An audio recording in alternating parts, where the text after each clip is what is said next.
ahead and begin. You're walking in the street, you're going to the bakery, you're going to your workplace, even sitting home and watching TV. All of these actions seem pretty safe, but who's making sure that those actions are actually safe? Most of the security in the United States of America are being handled by the police of the United States of America. But does police need firearms to keep that security of ours and of themselves at all? That's a good question. At first, police officers need firearms in order to protect themselves. If you can't protect yourself, that's a big problem if you're a police officer, because you're being exposed to certain situations where your life can be put into the danger. According to the Tony Long, who is ex-Metropolitan Firearm Department police officer, and he is interviewed to the Mirror, he says, "Your job is to protect the public. How can you do that if you cannot first protect yourself?" And that's one of the first and most important things in order for them to carry the firearms. Also, what would police do without firearms? Without firearms, police would probably have a similar role like the civilians.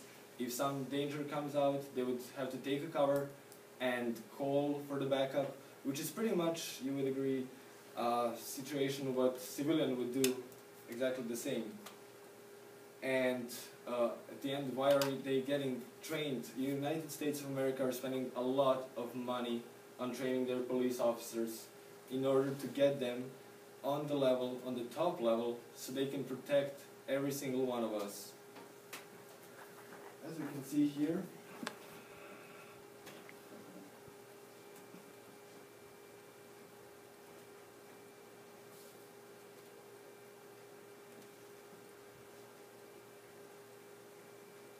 these are examples of police officers that are armed on the left and unarmed on the right. I don't know how much you can see, but police officers are carrying guns with them, and it certainly looks different on the street.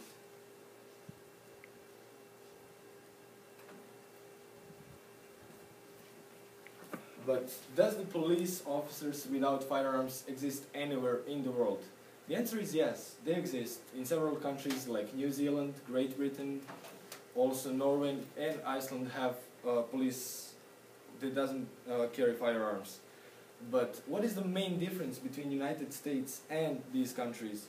At first, these countries are having lower criminal rate overall, and according to the Alexander Smith, for instance, the Metropolitan Police, which covers most of London, was founded in 1829 on the principle of policing by consent rather than by force. That means that they can't really enforce the laws properly. If someone is making resistance, they don't really have proper way to enforce that law. Also, there is a higher death amount by the guns in the United States. According to the site Gun Facts, which had the research sponsored by the University of Sydney, in the United States, annual deaths resulting from firearm total in 2016 year is 36,658. Those are included also suicides and every single death by the gun. Some of the arguments also against arming police is fear of the state becoming a police state and having too much force. But if you don't have police that can enforce the rules, how can you have people who can follow the rules at all? And question is, does police officer who has the gun on the street makes you feel secure or insecure? The question is relative because it depends on the country. Like in Iceland and Great Britain, lower criminal rate means that you're probably not likely going to get attacked. We're living in a really dangerous time also, and there is numerous threats of the terrorist attacks and the everyday crime.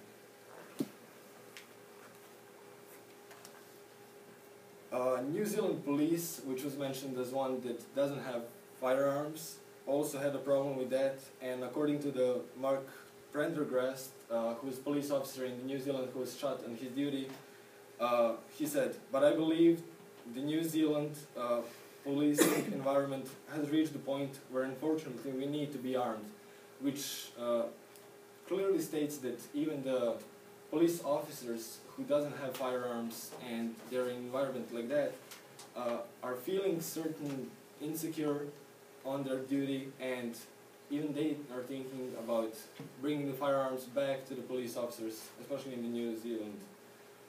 Also, there is a possibility that, an opinion of some people that firearms can't really affect a lot if there is a terrorist attack. One of that is opinion of Dave Davis, who is ex-Metropolitan Police Chief. He, in his interview with Tony Long, stated that a terrorist bent on attacking who does not care if he lives or dies will not be stopped by the knowledge that police are armed. Which states that, yeah, maybe some of the serious terrorists are not going to be afraid of that. That doesn't mean that it can be stopped or prevented. And also, what is the number of terrorist attacks that is happening every single day? It's not a lot considering the number of other attacks, other crimes that can be stopped by police only handling a gun or any kind of firearm.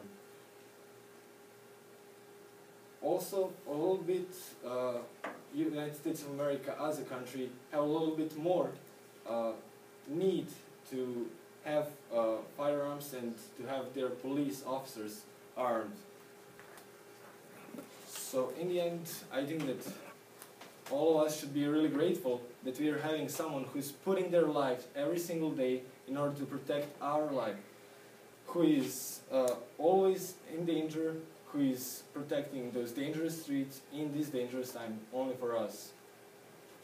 Thank you very much. Let's give him a round of applause. Thank you, Dusan. And I think we have just a few more minutes left before the end of class, so if we would go ahead and open up our questions for Dusan at this time.